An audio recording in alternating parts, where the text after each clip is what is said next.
Pembelajaran homeschooling edisi Ramadan KB TKIT Al-Uswa Singosari, Malang.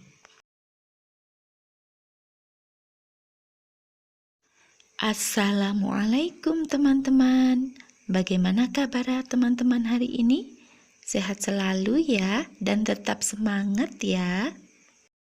Nah, teman-teman semua, hari ini Bu Guru akan berkisah tentang Nabi Isa alaihi salam. Nabi Isa ini adalah salah satu dari nabi yang masih hidup dan ia diangkat oleh Allah Subhanahu wa Ta'ala di langit. Lalu, bagaimana kisah selengkapnya? Kalau begitu, ayo teman-teman, kita melihat dan mendengar kisah Nabi Isa alaihi salam. Selamat menyaksikan. Kisah Nabi Isa alaihi salam. Kisah kelahiran Nabi Isa alaihi salam disebutkan beberapa kali dalam Al-Quran. Di antaranya dalam surat Ali Imran ayat 45 dan surat Maryam ayat 22 hingga 26. Diceritakan sebelumnya bahwa Allah Subhanahu wa Ta'ala menjadikan Maryam mengandung seorang anak atas kehendaknya.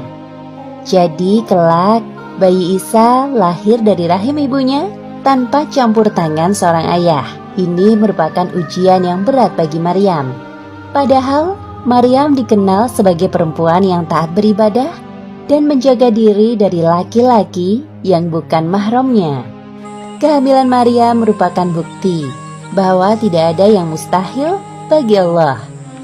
Namun, karena ketaatannya, Maryam berusaha menerima semua itu dengan ikhlas. Aku harus segera pergi dari sini sebelum ada yang melihatku. Tapi, kemana aku harus pergi? Maryam mengelus perutnya sambil tersenyum kecil. Sebaiknya aku mulai berjalan saja. Semoga nanti aku menemukan tempat tinggal sementara di sana. Maryam berjalan ke arah timur. Sekarang yang ada di benaknya adalah pergi secepatnya dari tempat ini. Maryam sengaja mengasingkan diri ke tempat yang jauh dari pemukiman penduduk agar tidak terjadi fitnah.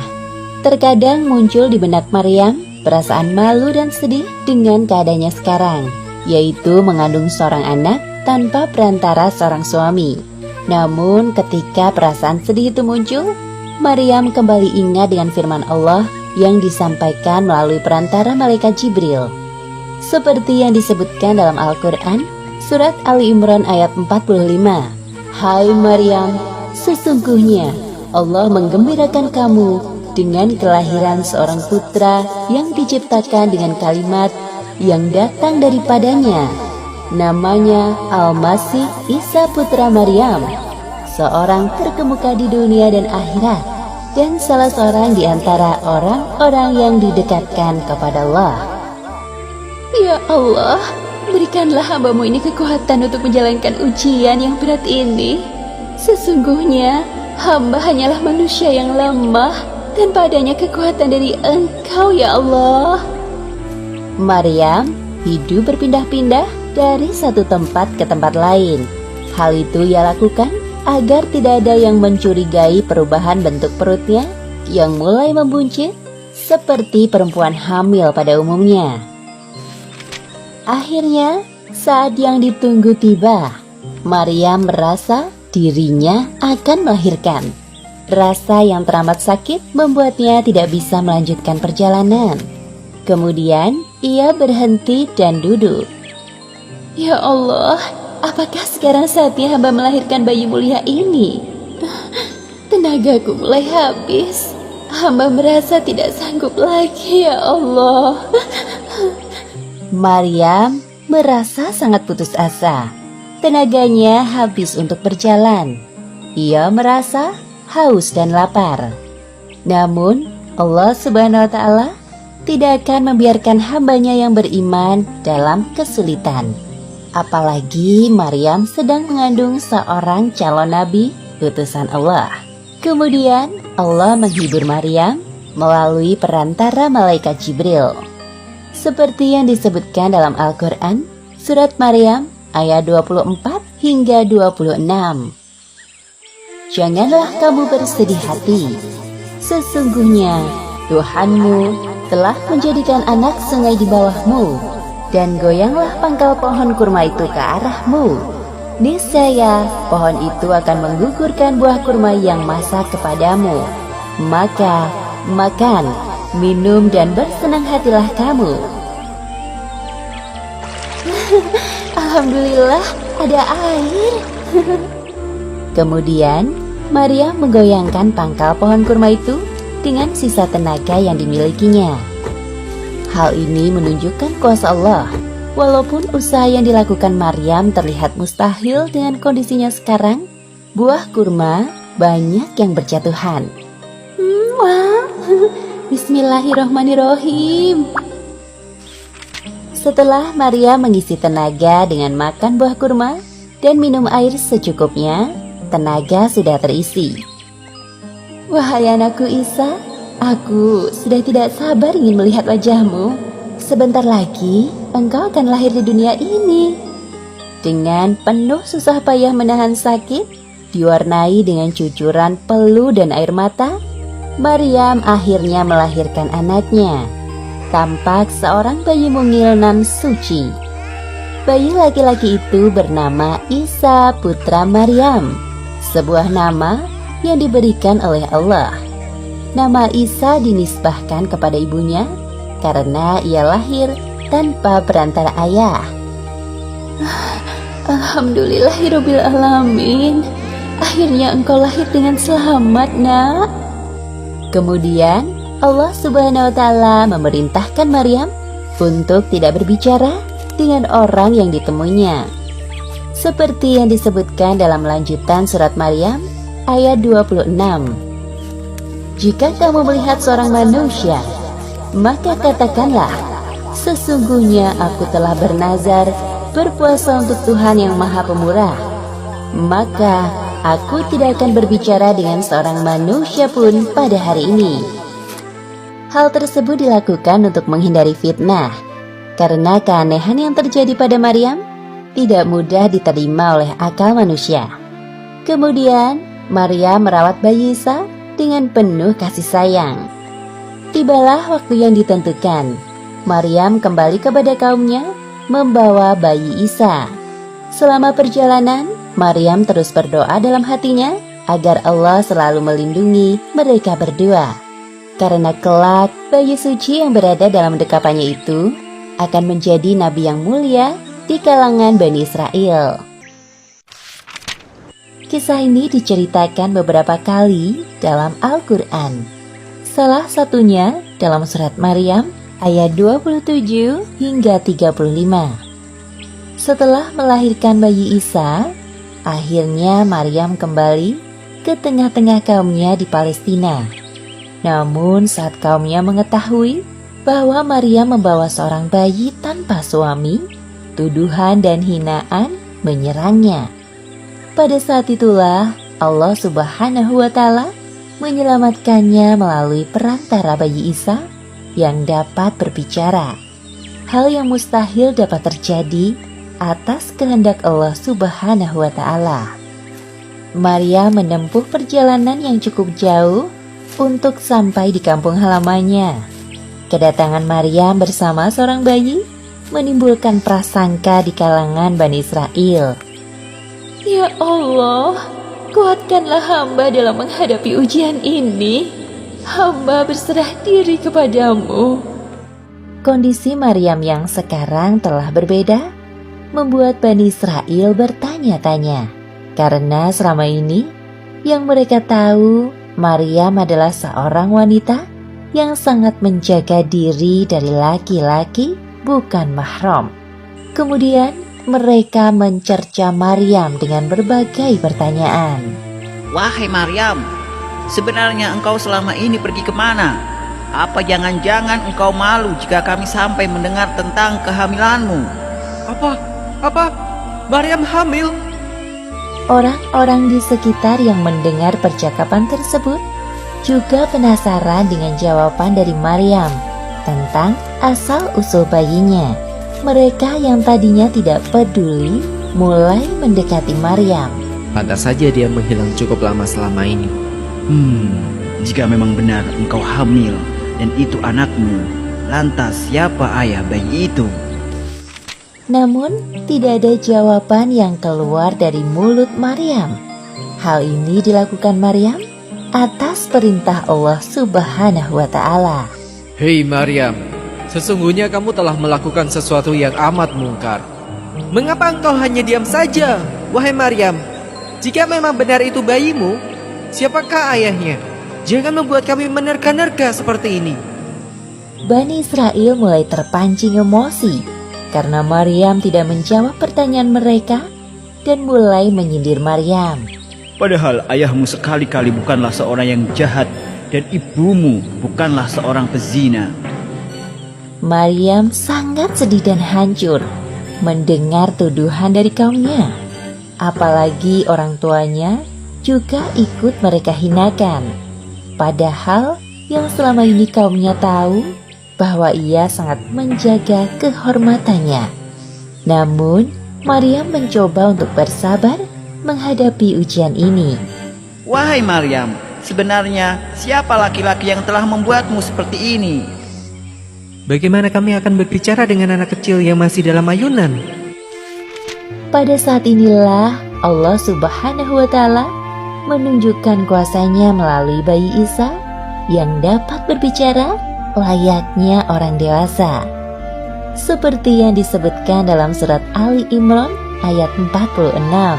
Dan dia berbicara dengan manusia dalam buayan. Dan ketika sudah dewasa, dan dia adalah salah seorang di antara orang-orang yang saleh. Sesungguhnya aku ini hamba Allah. Dengar, bayi itu bicara.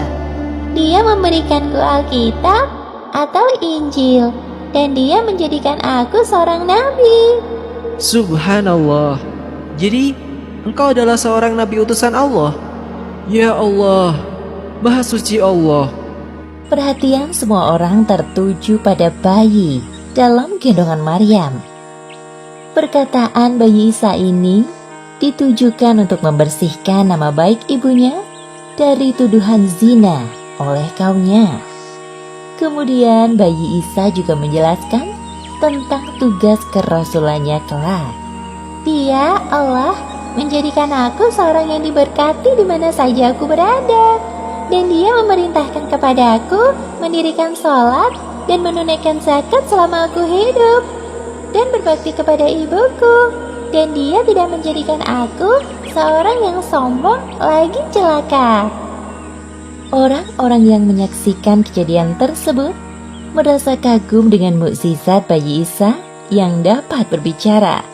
Tuduhan mereka selama ini kepada Maryam sebagai perempuan pezina adalah tidak benar. Wahai Maryam, maafkan kami telah menuduhmu berbuat zina. Sungguh, kami termasuk golongan orang-orang yang menyesal. Maafkan perkataan kami yang telah menyakiti hatimu.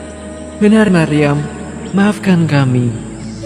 Akhirnya, orang-orang yang menghina Maryam sadar bahwa Maryam adalah perempuan yang mulia. Meskipun kehamilan Maryam terjadi atas kehendak Allah, bukan berarti bayi Isa adalah anak Allah. Seperti yang disebutkan dalam surat Maryam ayat 34 hingga 35. Itulah Isa putra Maryam yang mengatakan perkataan yang benar, yang mereka berbantah-bantahan tentang kebenarannya. Tidak layak bagi Allah mempunyai anak. Maha suci Dia. Apabila Dia telah menetapkan sesuatu, maka Dia hanya berkata kepadanya, jadilah, maka jadilah ia. Kisah ini disebutkan beberapa kali dalam Al-Quran. Di antaranya dalam surat Ali Imran ayat 48 hingga 52. Nabi Isa alaihi salam diutus Allah berdakwah kepada kaumnya untuk kembali ke ajaran tauhid, bahwa tidak ada Tuhan yang berhak disembah selain Allah. Pada masa ini, Bani Israel yang didominasi oleh bangsa Yahudi sangat menentang dakwah Nabi Isa. Walaupun Allah telah menganugerahkan mukjizat sebagai bukti kenabian Isa, pengikut beliau hanya sedikit. Nabi Isa hidup satu zaman dengan Nabi Yahya alaihi salam. Nabi Yahya adalah putra Nabi Zakaria. Nabi Yahya diutus lebih dahulu untuk berdakwah kepada Bani Israel, yang kemudian dilanjutkan oleh Nabi Isa.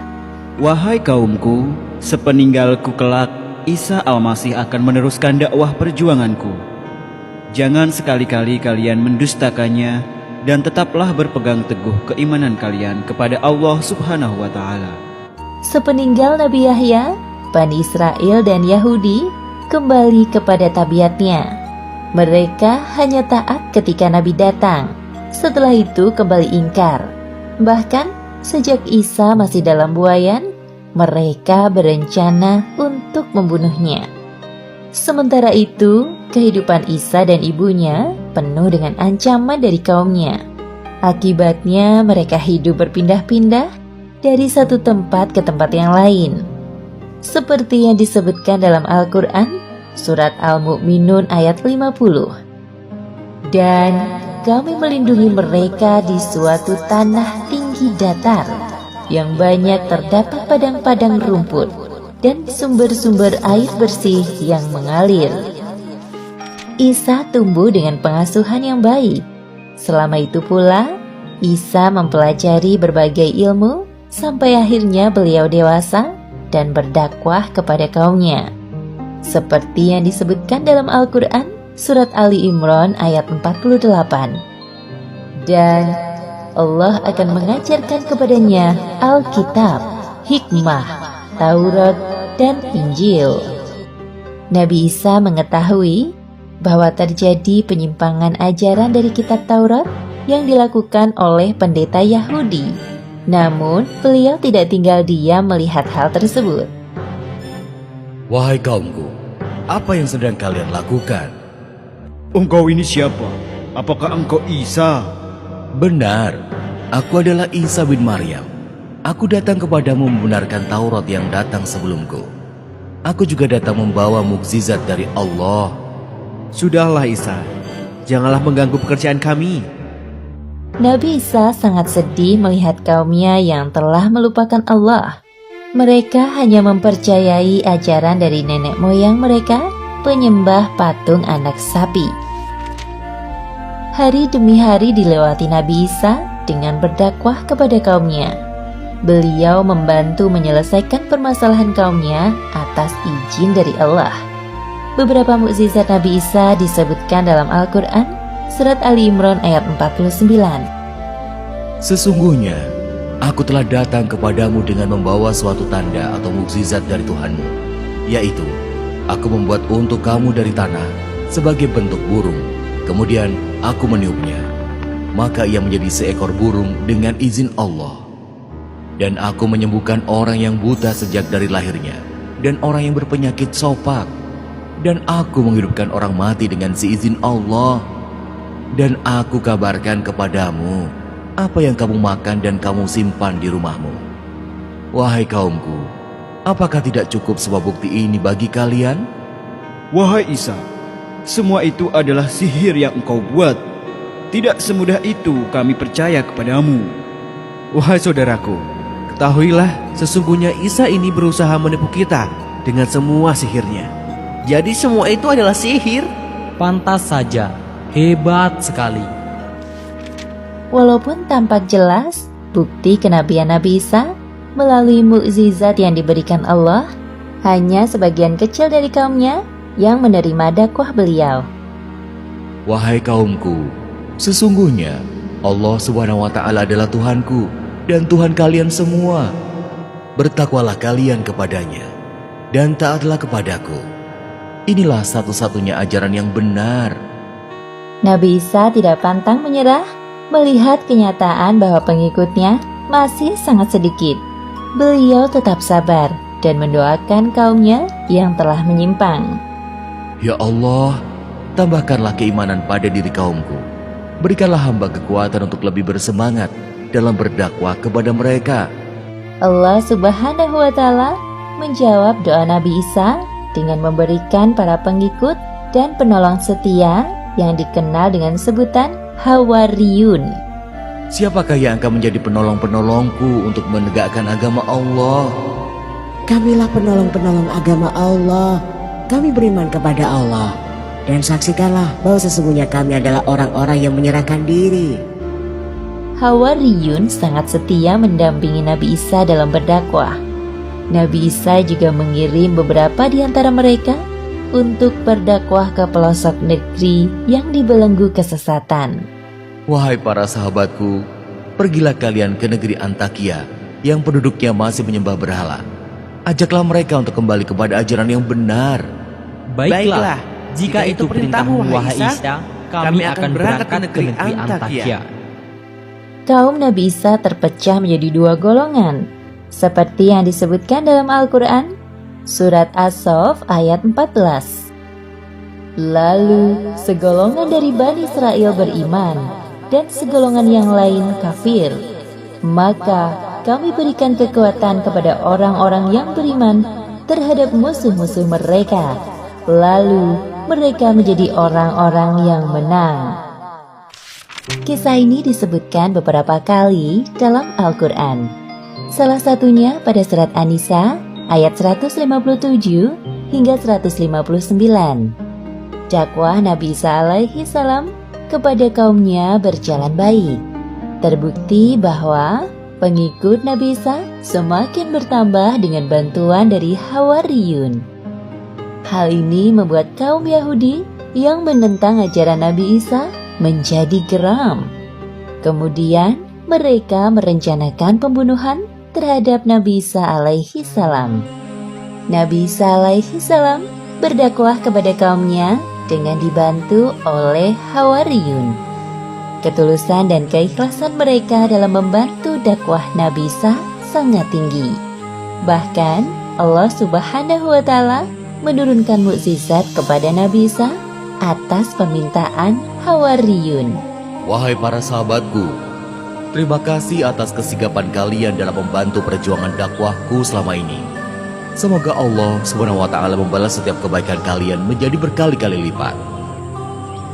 Wahai Nabiullah, ini merupakan perintah dari Allah Subhanahu wa Ta'ala. Lagi pula, kami merasa tersanjung ikut andil dalam perjuangan dakwahmu. Pada suatu hari dalam perjalanan, salah satu dari pengikut setia Nabi Isa merasa kelaparan. Mereka saling pandang dan tersenyum kecil. Percakapan antara Nabi Isa dan Hawariyun disebutkan dalam Al-Quran Surat Al-Maidah ayat 112 hingga 114. Wahai Isa putra Maryam, sanggupkah Tuhanmu menurunkan hidangan dari langit kepada kami? Bertakwalah kepada Allah jika betul-betul kamu orang yang beriman. Kami ingin memakan hidangan itu, dan supaya tentram hati kami, dan supaya kami yakin bahwa kamu telah berkata benar kepada kami, dan kami menjadi orang-orang yang menyaksikan hidangan itu. Kemudian Nabi Isa berdoa kepada Allah Subhanahu wa Ta'ala agar memenuhi permintaan para pengikut setianya. Ya Tuhan kami, turunkanlah kiranya kepada kami suatu hidangan dari langit yang hari turunnya akan menjadi hari raya bagi kami, yaitu bagi orang-orang yang bersama kami dan yang datang sesudah kami, dan menjadi tanda bagi kekuasaan Engkau. Beri rezekilah kami, dan Engkaulah pemberi rezeki yang paling utama. Allah Subhanahu wa Ta'ala menjawab doa Nabi Isa seperti yang disebutkan dalam Al-Quran Surat Al-Maidah ayat 115. Allah berfirman, sesungguhnya Aku akan menurunkan hidangan itu kepadamu. Barang siapa yang kafir di antaramu sesudah turun hidangan itu, maka sesungguhnya Aku akan menyiksanya dengan siksaan yang tidak pernah Aku timpakan kepada seorang pun di antara umat manusia. Lain halnya dengan kaum Yahudi. Mereka sering meremehkan ayat-ayat Allah yang disampaikan oleh para nabi. Maka dari itu, keimanan sulit menancap dalam hati mereka. Maka, saat datang Nabi Isa menyampaikan ajaran kebenaran, mereka memusuhinya. Wahai saudaraku, lihatlah pengikut Isa sekarang, makin bertambah banyak. Bisa-bisa murid-murid kita diambilnya pula. Benar, wahai saudaraku, pasti karena tipuan sihirnya, apalagi dia punya murid-murid yang setia. Kita tidak bisa diam saja dan menunggu keadaan berubah. Hanya ada satu cara untuk mengubah keadaan ini, yaitu melenyapkan Isa dari negeri ini. Nabi Isa alaihi salam selalu berdoa kepada Allah untuk menghadirkan keimanan di hati kaum Bani Israel dan Yahudi, semata-mata agar kaumnya mau kembali beriman kepada Allah Subhanahu wa Ta'ala. Salah satu tujuan dari dakwah beliau adalah mengabarkan tentang kedatangan Muhammad Sallallahu Alaihi Wasallam sebagai penutup para nabi. Wahai kaumku, berkumpullah sebentar. Ada hal penting yang ingin aku sampaikan kepada kalian. Sebuah kabar yang menggembirakan. Hal penting? Kabar gembira? Apa maksudnya? Orang-orang yang awalnya tidak peduli berbalik mendekati Nabi Isa. Mereka penasaran dengan kabar yang akan disampaikan Nabi Isa. Kabar gembira apa, wahai Isa? Cepat, katakan. Jangan membuang-buang waktu kami. Iya, cepatlah katakan sekarang. Wahai kaumku, cepat atau lambat, kelak saat ajal tiba, aku akan meninggalkan kalian. Aku tidak ingin kalian menjadi kaum yang zalim selama-lamanya. Hal penting yang ingin aku sampaikan ini adalah tentang Rasul penerusku. Beliau adalah Rasul penutup para nabi. Maksudmu Rasul terakhir? Iya, benar. Namanya Ahmad atau Muhammad. Dia lahir di daerah yang tumbuh banyak pohon kurma. Apa? Tidak mungkin. Kenapa tidak di sini? Dari keturunan bangsa kita. Omong kosong dengan semua itu. Wahai Isa, kami tidak percaya perkataanmu sedikit pun. Apakah engkau ingin memecah belah bangsa kami dengan mengatakan hal itu? Wahai Isa, kita ini Bani Israel, bangsa terbaik dari yang terbaik. Sudah, mari kita bubar. Ternyata benar dugaanku. Isa hanya membuang-buang waktu kita saja. Wahai kaumku, semua yang aku sampaikan ini adalah... Belum sempat Nabi Isa menyelesaikan perkataannya, kaumnya pergi. Wahai kaumku, bersikap lemah lembutlah kalian terhadap sesamamu. Jangan sekali-kali kalian menindas orang yang tidak bersalah. Sesungguhnya, ajaran Allah sangat membenci kekerasan terhadap semua makhluknya. Bicara apa sih dia? Mengganggu pekerjaan kita saja. Ajaran Nabi Isa yang ditentang oleh kaum Yahudi adalah tentang riba, yakni mendapatkan tambahan keuntungan dengan cara yang curang. Seperti yang disebutkan dalam Al-Quran surat An-Nisa ayat 161.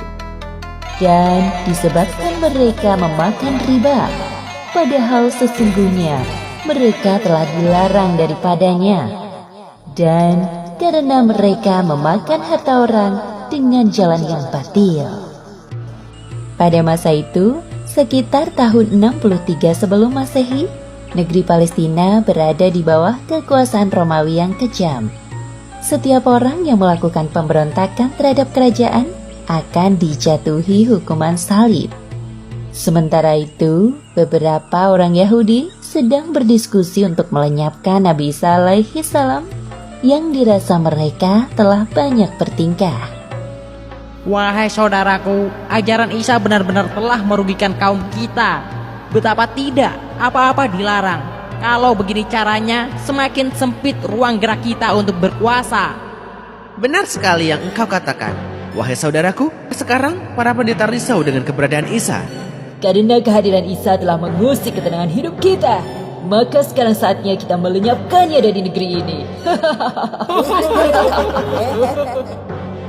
Mereka berpikir untuk membunuh Nabi Isa dengan cara menghasut pihak kerajaan.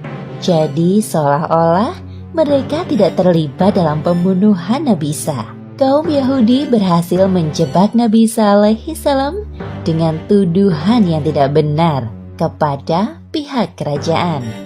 Alhasil, Nabi Isa dicari-cari oleh tentara Romawi. Wahai para tentara, tangkap Isa dan bawa ke hadapanku.